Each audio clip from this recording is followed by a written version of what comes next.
looking for a 3-wood that could be a perfect driver replacement, that's made of a full titanium body, is jam-packed full of technology, and to be honest, looks this good. That's exactly what we're going to talk about in today's video. We have the brand new Mizuno STG 3-wood.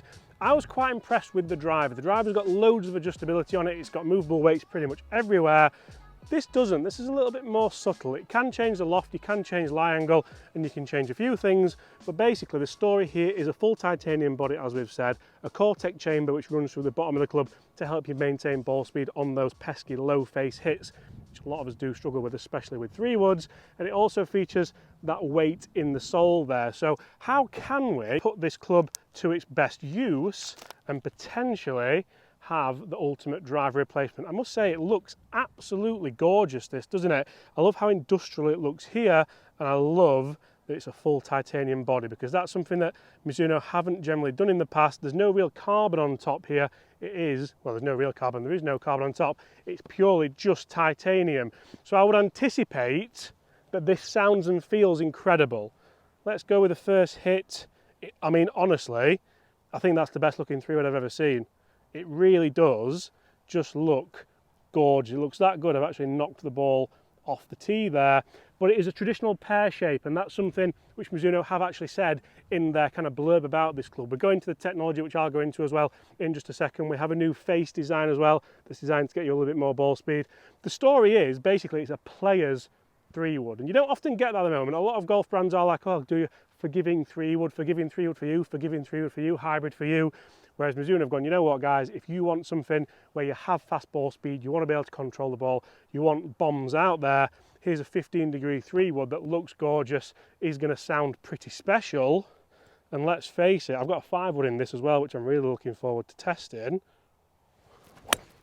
Oh, stop it. I was hoping that wasn't going to be this good. Can we replay that sound, please? Because that sound was rather phenomenal. My favourite club of last year was the Titleist TSR 3-wood. A big reason for that was the audio feedback that you did get. A lot of people have said at the moment that my reviews are very positive. You just don't see very many bad clubs at the moment. Like I could tell you this is hideous, I could tell you this sounds awful, I could tell you it doesn't go anywhere, it's just not a very good club. But it wouldn't be true, so there's no point saying it. For me, one of the big factors about this is just, it's going to do exactly what it says on the tin. It's going to go 250 yards in the air, it's going to spin it around 2,500 to 3,000, and it's going to be pretty easy to manoeuvre in the air. If you want to tick all those boxes, then I would generally try this. I think Mizuno's biggest problem at the moment is Callaway and TaylorMade. It always has been when it comes to the woods market, the drivers, the fairways, the hybrids. When it comes to irons, I think Mizuno have kind of got an edge on them. Mizuno make fantastic feeling irons. Problem there is probably the more budget market that are making forged irons now anyway. But let's see if we can play one a little bit lower down here, because the big key for the market or the demographic that are going to want to use this is how versatile is it? Can I play low stingers and bullets? And just how can I? Oh my. Oh, stop, that is...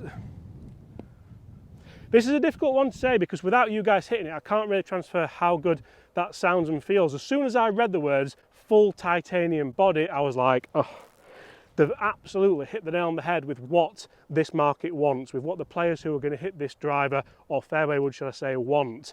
With players who probably hit it far enough to not need to hit driver on a lot of courses. This course, Woolley Park Golf, it's not the longest course, especially on the front nine.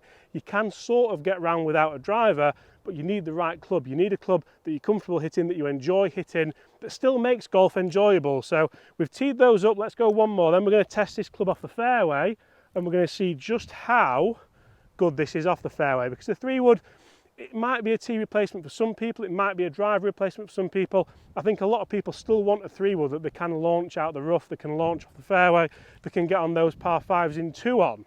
So, what shot do you want, Chris? Name a shot. High one. High one, right. High fade or high draw? Draw.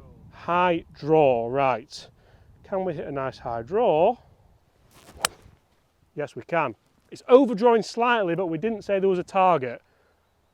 Okay, that's just gone in the trees, but again, it sounded phenomenal. Guys, let's go and test this off the ground. Let's see just how good it is. I'm going to talk more about the tech in this club, because I think Mizuno have pretty much nailed this. The worry is, when's the next one coming? Okay, so we've assessed that it's quite a good club for off the tee. That's all good and well. This isn't a cheap club. You can see you can get this for around $279 if you go to somewhere like Clubhouse Golf online. And I quite like it. I like the fact that it's not the most expensive 3-wood. It's a full titanium design, so you think if this was the TaylorMade version, it might be a little bit more expensive. So to say we've got that full titanium element, it's not, I'm not going to say it's cheap. It's not cheap, but it's more affordable than some other brands. It also features an 80-gram sole plate. As you can imagine, that drag CG down is designed to be a mega low spin club. It also has an 8-gram weight there, just an 8-grammer, 80 grams and 8 grams. So that works together to make it a nice low spinner. We've got a couple of fairway shots and a couple of rough shots here. We're going to hit it hopefully around 250 yards. The place you don't want to go is that huge bunker, which you can see now from the gorgeous aerial footage here at Woolley Park Golf Club. And it's actually got, I didn't realise, but it's got a waffle crown. I don't know what that means, but it says in the blurb it has a waffle crown. I imagine that's to, again, help get CG down, help get that kind of low launch and low spinning shot. It also has a 4-way adjustable sleeve. So what I like about that is the simplicity. It's not designed to go loads of different ways. It's not designed to have massive adjustability. I think once you fit it into this, hopefully you would try and get fitted for it, get the right shaft. There's loads of different shaft options, loads of different grip options. I'm not a huge fan of these Lampkin grips. I've never been a big fan of them. I think Mizuno used to put great grips on the clubs, and now these for me aren't necessarily great. But let's see what we can do. Let's see if, now we know there's a waffle crown, is that going to help us here from 250 yards into this green? Hopefully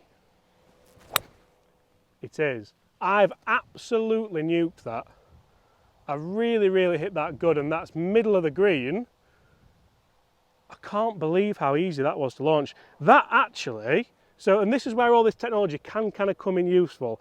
I felt like I ripped that, and that's a low strike, isn't it? That's a pretty low strike. Let's see if we can get it a little bit more central and potentially get a little bit better launch and better distance. This is where technology for me comes in clutch, because if you don't know it's there and you don't know you've used the technology of that Cortec chamber, it's a pretty good thing to have, isn't it? Right, same again. I'm going to try the same swing, just maybe get a little bit shallower. Again, it's a great strike. It's all over the flag. I'll show you where these finish. That could be really close, couldn't it? It might just be short, actually, looking at where it's finished, but we'll go up and have a look in a moment and see where these have finished. So it's good off the tee, it's good off the deck. I've hit some fades in there, that's lovely. I'm always going to try and fade a 3-wood because for me it makes it a little bit easier to launch. What about out of the rough? It's very difficult out of the rough to get a 3-wood that you can control, but you're always going to go for this shot. 250 out, there's not a lot of danger. You just want to miss that bunker on the right. Can I launch this out of the rough even at 15 degrees? The 5-wood looks exceptional. I might do a standalone video on the 5-wood actually, because it's a slightly smaller head, but still a titanium body.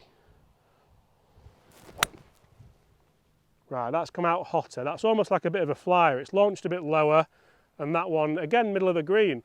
Is it? Go, go, go, go, go! Oh, Chris, look where that's finished.